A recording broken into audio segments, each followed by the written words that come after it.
মহাপুৰুষ শ্ৰীমন্ত শংকৰদেৱৰ জন্মস্থান বটদ্ৰাত নিৰ্মাণ হৈ থকা বটদ্ৰা প্ৰকল্প চলিত বৰ্ষত মুকলি কৰিব গৃহমন্ত্ৰী অমিত শ্বাহে। উল্লেখযোগ্য যে 2021 চনত গৃহমন্ত্ৰীগৰাকীয়ে এই প্ৰকল্পৰ নিৰ্মাণ কাৰ্য শুভাৰম্ভ কৰিছিল। ঐতিহ্যমণ্ডিত আকাশী গংগাৰ তীৰৰ 160 বিঘা ভূমিত প্ৰায় 200 কোটি টকা ব্যয় সাপেক্ষে নিৰ্মাণ কৰা হৈছে প্ৰকল্পটো।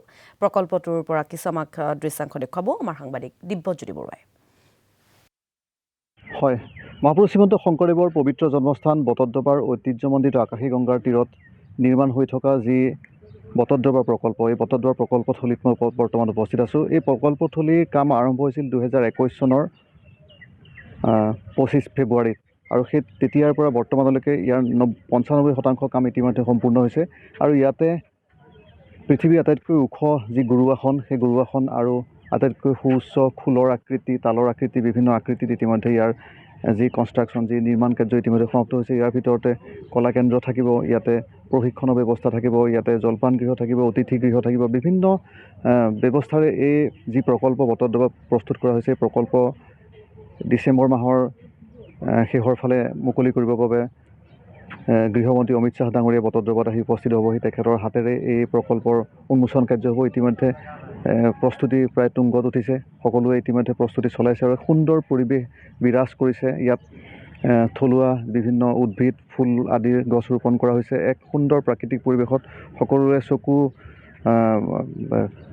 খুব সুন্দৰ পৰিৱেশত সকলোৰে দৃষ্টিগোচৰ হৈছে।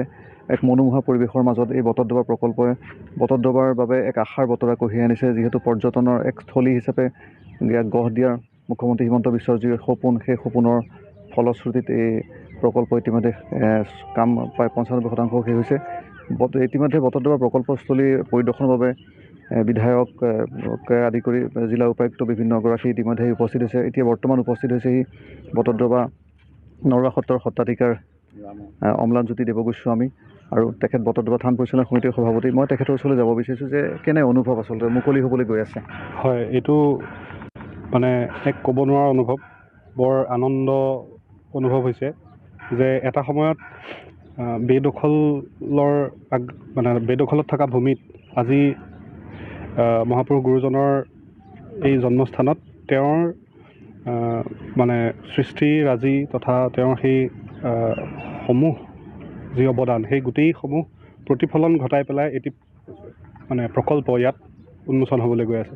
গতিকে এইটো বৰ আনন্দিত গৌৰৱৰ কথা যে বৰদোৱাত এই যি মানে মাননীয় মুখ্যমন্ত্ৰী মহোদয় তথা অসম চৰকাৰৰ এই যি মানে পদক্ষেপ, যাৰ দ্বাৰা গৈ পেলাই এতিয়া বৰ্তমান আমাৰ ইয়াত এই প্ৰকল্পৰ হয়তো এই মাহৰ শেষৰ ফাললৈ ইয়াৰ উন্মোচন হ'ব, এইটো হ'বলৈ গৈ আছে। আমি বৰদোৱাবাসীয়ে বৰ আনন্দিত অনুভৱ কৰিছোঁ, কাৰণ ইয়াৰ যোগেদি আমাৰ গুৰুজনৰ যি সৃষ্টি কৃষ্টি সংস্কৃতি এইসমূহ প্ৰচাৰৰ লগতে আমাৰ স্থানীয় যি মানে আৰ্থিক হওক বা সামাজিক হওক, এইসমূহ উন্নতিও আমাৰ ইয়াত সাধন হ'ব। এটা পৰ্যটনৰ আকৰ্ষণ কেন্দ্ৰ হিচাপে হৈ উঠিছে তথা ইয়াতে যিসমূহ মানে ভৱন নিৰ্মাণ হৈছে, এই ভৱনসমূহ সেই গুৰুজনৰ সৃষ্টিৰাজিৰ যি খোল তাল এই ধৰণৰ পৰ্যায়ত যেনেকৈ মানে তৈয়াৰ কৰি উলিয়াইছে, ই এক মানে কেতিয়াও নেদেখা এটি মানে বস্তু। গতিকে এই বস্তুখিনি চাবলৈকে যি যাত্ৰী আহিব বা যি পৰ্যটক আহিব, তাৰ ফলত আমাৰো বহুখিনি উন্নতি হ'ব। আৰু এয়া দিব্যজ্যোতি বৰুৱাই কিছু পৰিৱেশ দেখুৱালে, তেওঁক এই মুহূৰ্তত আমি ধন্যবাদ জ্ঞাপন কৰিছোঁ।